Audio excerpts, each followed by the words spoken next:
오늘부터 우리 12주간 우리 예수님 만난 사람들이라는 주제로 새로운 수요 예배 설교 시리즈가 시작됩니다. 우리 이 시간을 통해서 우리도 예수님을 더 깊이 만나는 우리 귀한 믿음의 백성 되길 간절히 축원합니다. 우리 사랑하는 성도 여러분, 여러분 혹시 세상을 살아가면서 후회되는 일들이 많이 있으십니까? 우리 교회는 행복한 청주 상당교회입니다. 행복하다라는 것은 우리의 삶에 있어서 우리에게 후회보다는 만족이 더 많이 있다고 생각할 때 사용할 수 있는 단어인 것 같습니다. 물론 여기서 단순히 세상에서 행복이라고 말하는 세상의 행복을 말하는 것이 아닌 것 같습니다. 우리 하나님께서 우리에게 주시는 은혜와 평강 가운데 삶을 살아갈 때 진정한 행복이 우리에게 있는 줄 믿습니다. 그럼 다시 돌아가서 여러분들에게 묻겠습니다. 여러분 행복하십니까? 네. 우리 모두 주 안에서 행복하기를 바랍니다. 이 자리에 나오신 여러분들 모두가 예수님을 만나 거듭나서 주님과 늘 함께 동행함으로 그 행복이 우리 주님 다시 오실 때까지 온전하게 이루어지기를 바랍니다. 여러분들께서 행복하다고 말씀하셨는데 지금의 삶에서 여러분들 그러면 그 행복을 온전히 누리고 계십니까? 우리가 삶을 살아가면서 우리에게는 많은 일들이 있습니다. 우리에게 좋은 일도 있고요. 우리에게 감사한 일도 있고 은혜로운 일들도 있고 앞서 말씀드린 대로 행복한 일도 있습니다. 그런데 우리의 삶이 꼭 그렇게 좋은 것들만 있지는 않습니다. 우리의 삶을 돌아보면 우리 가운데 후회되는 일들도 많고요. 또 우리 가운데 불행한 일들도 있습니다. 그 불행한 일들 가운데에서 특별히 우리 예수님을 만난 사람들이라는 이 제목으로 우리가 함께 시리즈를 시작하는데 예수님을 알지 못하는 사람들, 그들의 삶을 바라볼 때 우리의 눈은 그들을 정말로 예수님의 마음으로 바라보아야 할 것 같습니다. 우리가 맞춤 전도 또 새 생명 축제를 통해서 그렇게 열심을 내고 주님을 전하고자 했던 이유가 무엇입니까? 그들의 삶에 불행이 아닌 우리 주님께서 주시는 참된 소망과 영생의 축복이 그들 가운데 있기를 바라는 것 아니겠습니까? 바로 그것이 행복한 삶이죠. 그런데 우리 구약 성경에 보면 꼭 예수님이라는 단어가 나오지 않아도 우리 예수님에 대한 또 예수님과 함께하는 사람들에 대한 우리 이야기를 확인해 볼 수 있습니다. 2017년에 모 방송국 다큐멘터리 프로그램으로 소개된 교회 오빠라는 프로그램이 있습니다. 최근에 영화로 다시 제작이 되었는데요. 이 영화의 주인공은 고 이관희 집사님이십니다. 그는 대장암 4기 진단에 판정을 받고 힘겨운 삶을 살아가는 가운데에서 특별하게 그런 어려운 가운데에 더욱 신앙을 굳게 믿으면서 투병 의지를 다져왔습니다. 이관희 집사님은 암이라는 질병도 주님께서 주시는 축복이라고 생각한다라고 그 다큐멘터리와 영화에서 고백하고 있습니다. 특히 자신이 암에 걸려 있는 상태에서 항암 치료를 받고 있는 가운데 그의 아내 오은주 집사마저 혈액암 4기라는 진단을 받게 되었고 이러한 가운데 이관희 집사님의 어머니가 스스로 생을 마감하는 일도 있었습니다. 이 모든 것이 1년 안에 생겨난 일들입니다. 그런데 놀랍게도 그 이관희 집사님은 원망보다는 철저하게 또 자신을 돌아보고 회개하면서 기도로 하나님께 매달리는 모습을 그 영화를 통해서 확인할 수 있었습니다. 영화가 시작되면서 욥의 이야기가 함께 언급이 됩니다. 이관희 집사님을 21세기 현대판 욥이라고 말하고 있습니다. 욥의 인생이 도대체 어떠한 인생이었기에 고 이관희 집사님의 이야기를 시작하면서 욥을 언급했을까? 사실 영화를 여러분들 보시길 바랍니다. 이제 지난주에 개봉해가지고 계속 여러분들 상영관이 줄어들고 있습니다. 그럼에도 불구하고 여러분들 시간을 내셔서 한 번쯤 보실 만한 충분한 감동과 은혜가 있는 영화입니다. 또한 그것을 통해서 21세기를 살아가는 우리 믿음의 사람들이 어떠한 모습으로 하나님을 바라보고 하나님을 믿어야 되는지 우리가 확인할 수 있을 것입니다. 앞서 언급한 대로 우리 성경의 욥, 그러면 여러분들 어떤 이미지가 떠오르십니까? 욥은 사실 고난과 불행이라는 단어가 뗄래야 뗄 수 없는 단어입니다.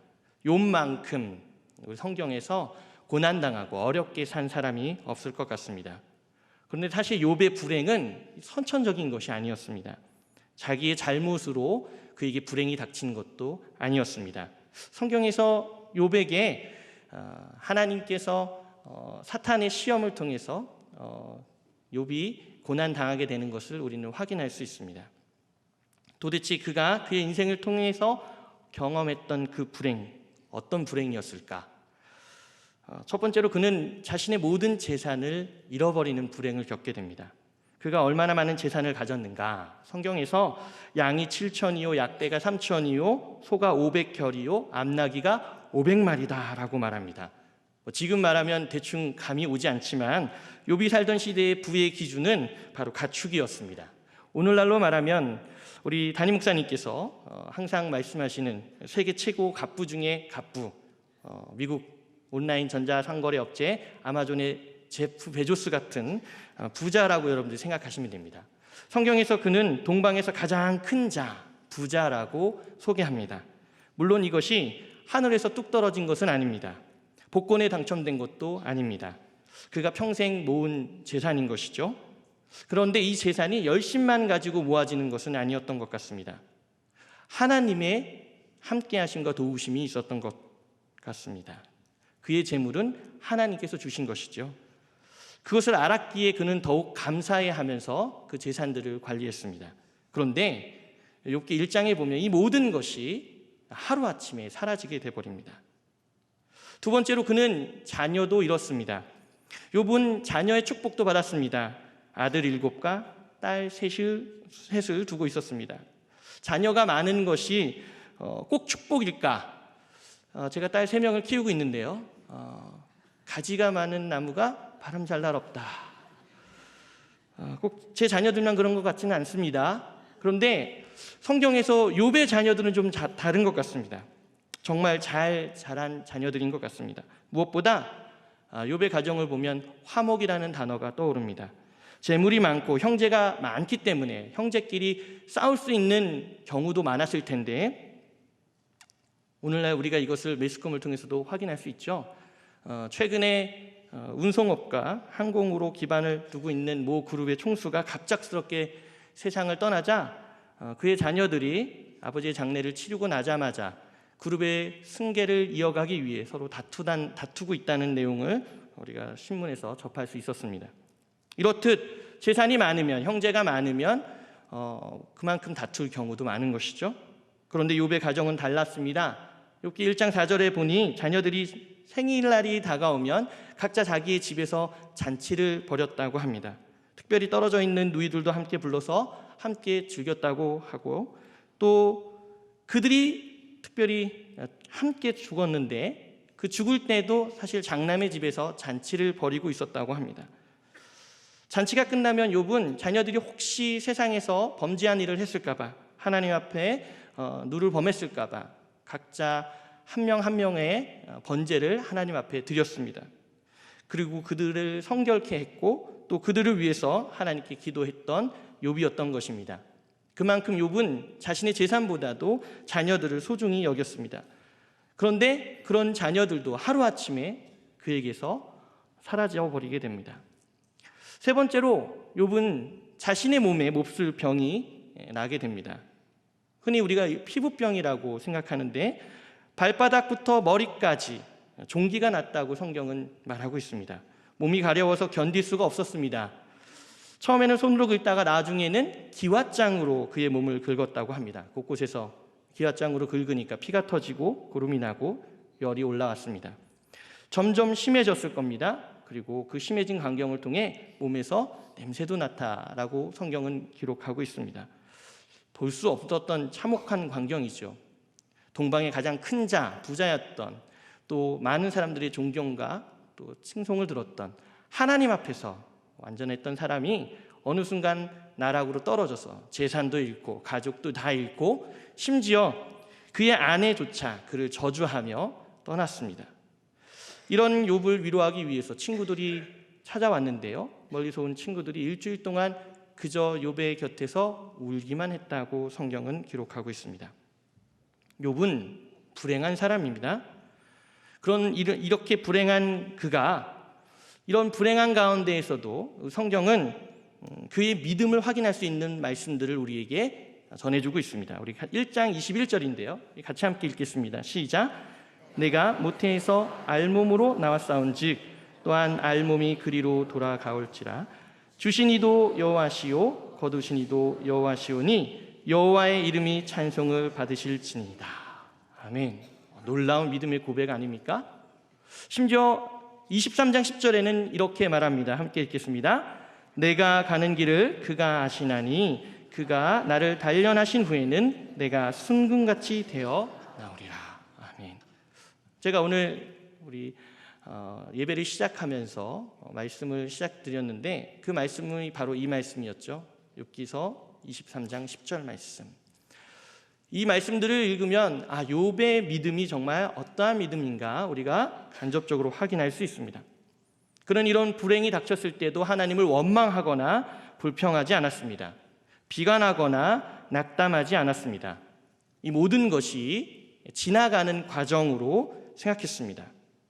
고난의 끝이 보이지 않아 정말 힘들고 어려운 시절을 보내고 있는 그였지만 그는 그 가운데에서도 믿음을 지켰던 것처럼 보입니다. 여기서 제가 보입니다라고 했는데 왜 그럴까요? 우리 욥기서 1장과 2장 그 다음에 3장에 보면 3장 1절에 우리가 아는 욥과 다른 욥이 등장하고 있습니다. 온전하고 정직하여 하나님을 경외하며 악에서 떠난 자라고 했던 그 욥조차 주신 이도 여호와시요 거두신 이도 여호와시오니 여호와의 이름이 찬송을 받으실지니라 라고 고백했던 그가 천천히 다시 말씀을 읽어보면 3장 1절을 보니까 자기 생일을 저주하는 욥의 모습을 확인할 수 있습니다. 그리고 욥기 4장부터 무려 37장까지 욥은 자신을 방문했던 자신을 위해서 울어줬던 그 친구들과 함께 논쟁을 하는 장면을 계속해서 우리에게 보여줍니다. 사실 우리가 욥기서를 전부 다 읽으면서 그 말씀들을 온전하게 이해하기는 쉽지 않습니다.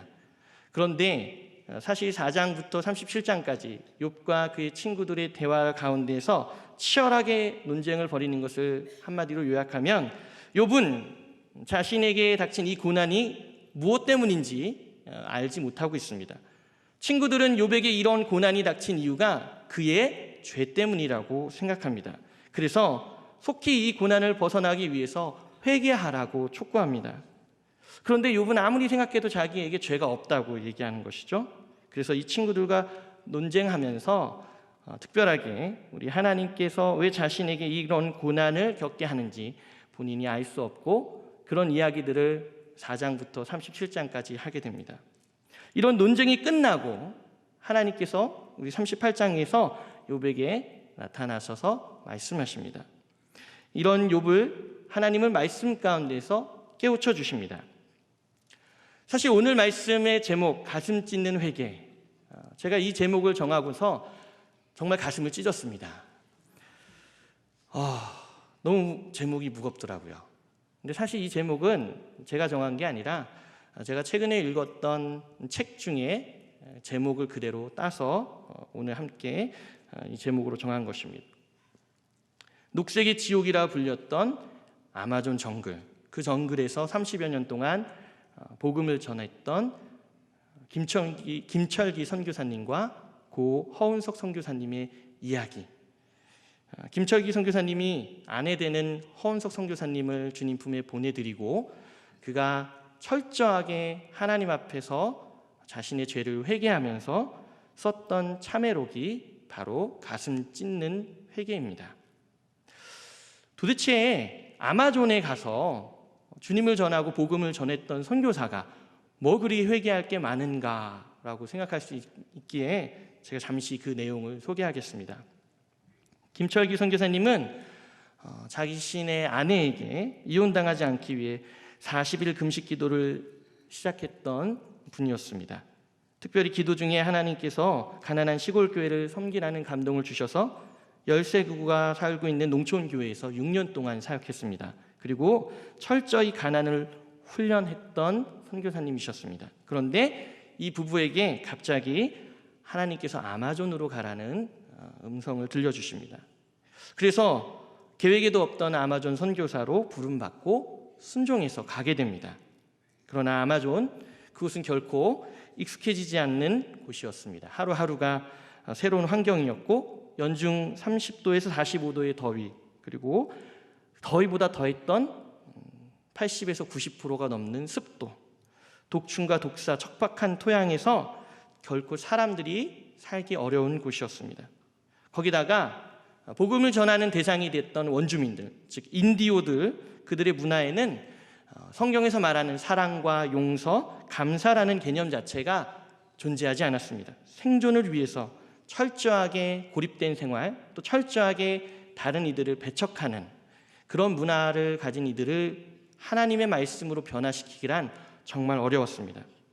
수많은 고통과 시련 가운데서 열정적으로 그래도 복음을 전했던 그 사역 가운데 하나님께서 큰 은혜를 주셔서 인디오들을 위한 신학교를 세우게 되었고, 또 많은 교회를 개척하고 또 의료 진료를 하고 병원선 선교를 하게 되었습니다. 그런데 이 사랑하는 아내이자 든든한 선교의 동역자였던 허은석 선교사님께 불행이 닥치기 시작합니다. 어떤 불행인가? 암이 찾아옵니다. 그 암을 많은 기도와 또 후원으로 많은 사람들의 협력으로 이겨냈습니다. 그리고 다시 녹색의 지옥으로 불리는 아마존으로 들어가셨습니다. 돌아가고 난 뒤에 몇 년 뒤에 다시 암이 재발합니다. 이제 폐암으로 그 암이 찾아왔습니다. 폐암이 찾아왔음에도 불구하고 자신의 온 생명을 다해 인디오들을 사랑하고 복음을 전하기 위해 헌신했던 허은석 선교사님, 그런 선교사님 브라질에서 그렇게 헌신적으로 복음을 전하다가 2013년 9월에 하나님의 품으로 돌아가셨습니다. 사랑하는 아내이자 아이들의 헌신적인 엄마, 또 선교의 든든한 동역자였던 허은석 선교사님을 주님 품에 보내면서 이 모든 과정들을 통해 하나님께서 김철기 선교사님께 큰 깨달음을 주셨습니다. 오늘 말씀에도 42장 말씀을 제가 읽어드렸는데, 그 말씀에도 욥이 하나님께 큰 깨달음을 얻는 말씀이 나옵니다. 우리 2절 말씀 함께 읽어보겠습니다. 같이 읽겠습니다. 시작. 주께서는 못하실 일이 없사오며 무슨 계획이든지 못 이루실 것이 없는 줄 아오니. 아멘. 여기서 알다, 아온이라는 말은 히브리어로 야다라는 것이죠. 이것은 부부간의 은밀한 것을 서로 알고 있다라는 의미입니다.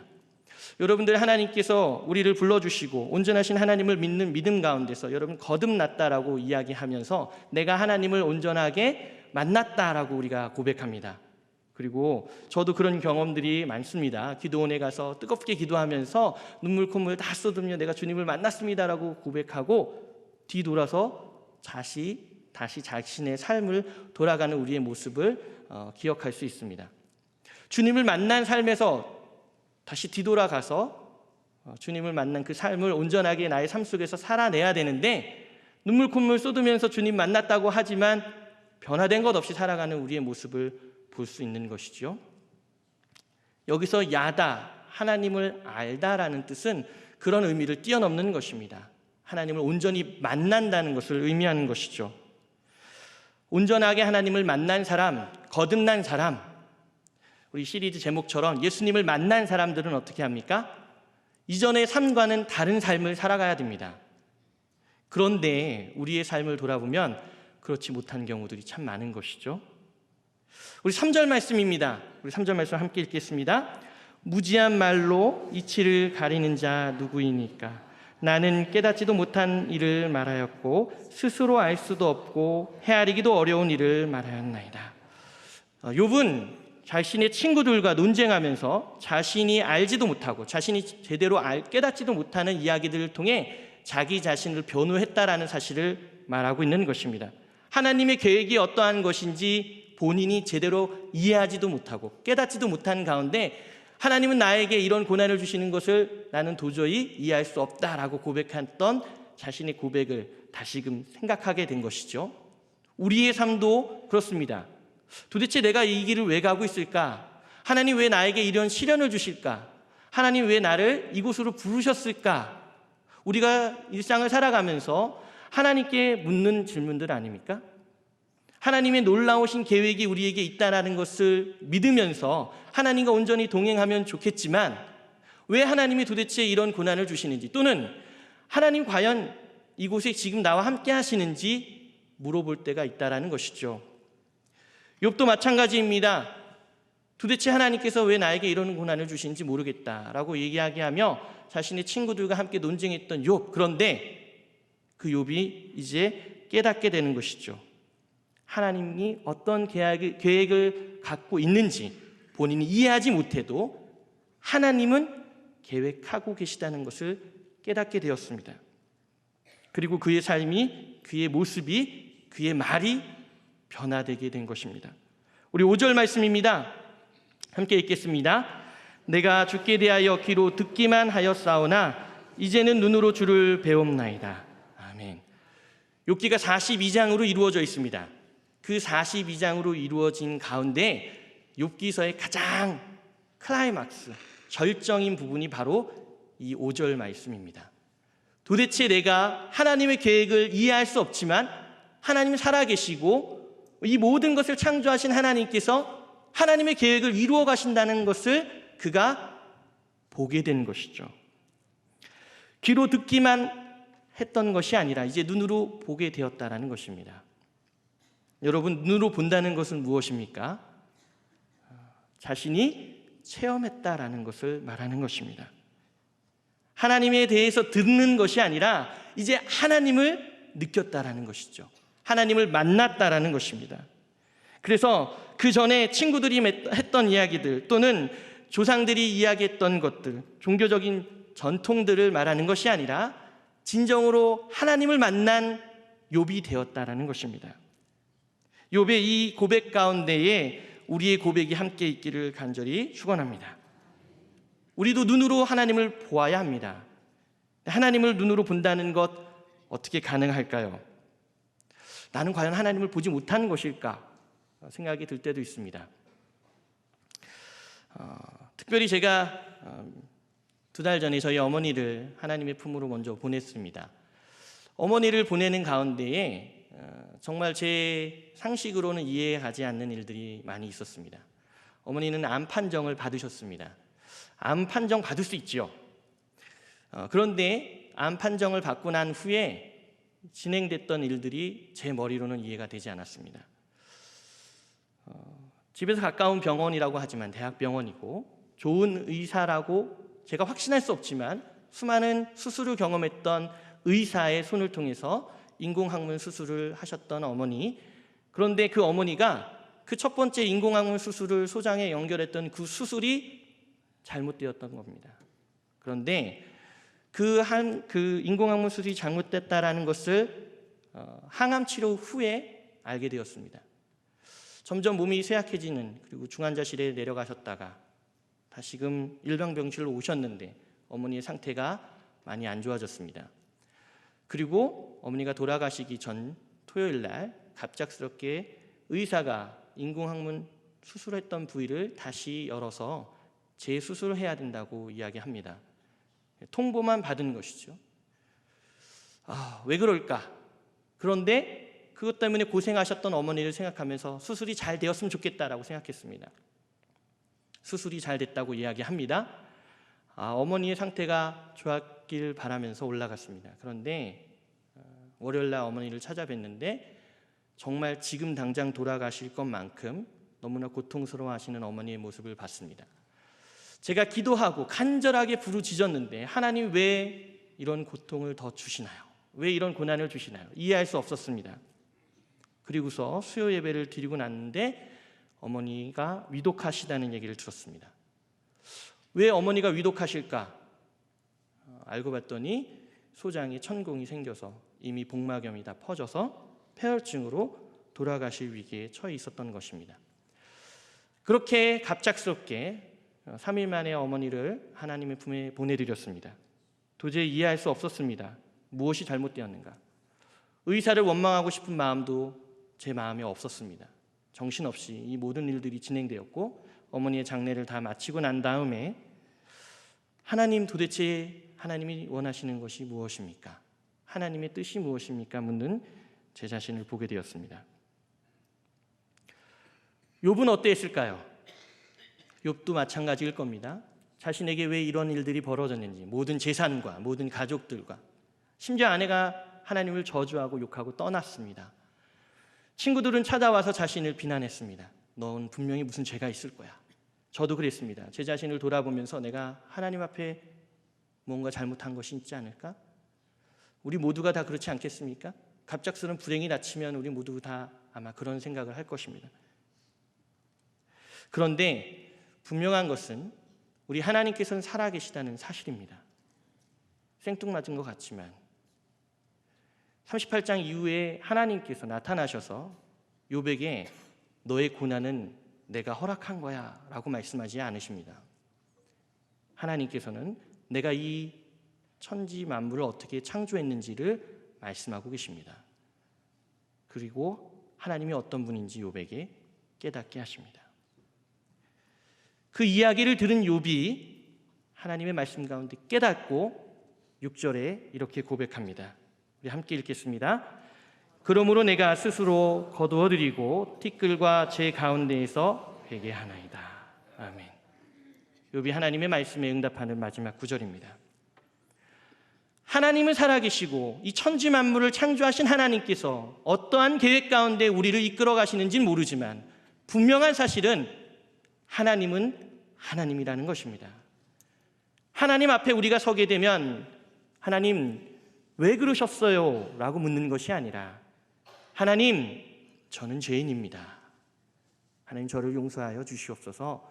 저는 하나님 앞에 설 수 없는 사람입니다 라는 고백을 하게 된다는 것입니다. 앞서 언급한 가슴 찢는 회개라는 책에서 아내의 죽음을 통해 평생 하나님께서 깨닫게 해주신 고백을 김철기 선교사님이 말씀하십니다.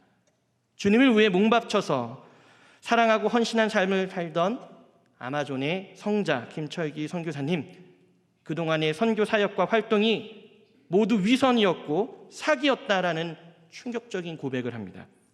자기의 의를 십자가에 못 박지 못한 채 그저 선함으로, 선행으로 그 모든 사역을 감당했다고 고백한 것입니다. 특별히 허은석 선교사님이 암이 재발했을 때 이제 그만 사역을 줄이고 나를 아껴줘, 나를 사랑해줘라고 고백하는 그 아내에게 그것은 하나님께서 나에게 원하시는 것이 아니라고 말하면서 더 많은 일들을 감당하고 아마존으로 돌아갔던 그 선교사님이 자신의 마음을 찢고 자기의 자랑과 의, 종교적인 야망을 버렸어야 했음을 고백하는 것이 가슴 찢는 회개인 것입니다. 아내를 부르신 하나님의 뜻 가운데서 진정 하나님의 뜻이 무엇인지, 하나님의 계획이 무엇인지, 내가 무엇을 포기하지 못했는지를 고백하는 선교사님을 읽으면서 저 역시 제가 무엇을 깨닫지 못하고 무슨 말을 했는지 다시금 돌아보게 되었습니다. 사랑하는 성도 여러분, 욥처럼 하나님을 눈으로 직접 보고 싶으십니까? 그러면 하나님 앞에 먼저 겸손하게 그리고 철저하게 자기 자신을 돌아보며 회개하시는 여러분들 되기를 바랍니다. 참된 회개만이 온전하신 하나님을 바라보게 하고 구원자 예수 그리스도를 믿게 하는 줄 믿습니다. 그때까지 하나님의 절대적인 주권과 섭리에 순종하며 믿음으로 살아가시는 여러분들 되시길 주의 이름으로 축원합니다. 우리 이 시간 함께 기도하겠습니다. 사랑과 은혜가 풍성하신 하나님, 하나님께서 우리를 지으신 줄 믿습니다. 우리와 함께 하시는 줄 믿습니다. 우리를 아버지의 뜻대로 인도하시는 줄 믿습니다. 날마다 우리의 삶 속에서 진실하고 참되게 우리 자신을 돌아보게 하여 주시옵소서. 철저하게 회개하게 하여 주시옵소서. 하나님께 내어놓을 곳이 있다면 철저하게 내어놓고 회개하여 온전하신 하나님을 믿으며 바라보고 체험하는 인생 되어서 우리의 가정과 일터와 우리가 속한 모든 곳에서 하나님을 증거하며 살아가는 하나님의 복된 인생들 되게 축복하여 주시옵소서. 예수 그리스도의 이름으로 간절히 기도하옵나이다. 아멘.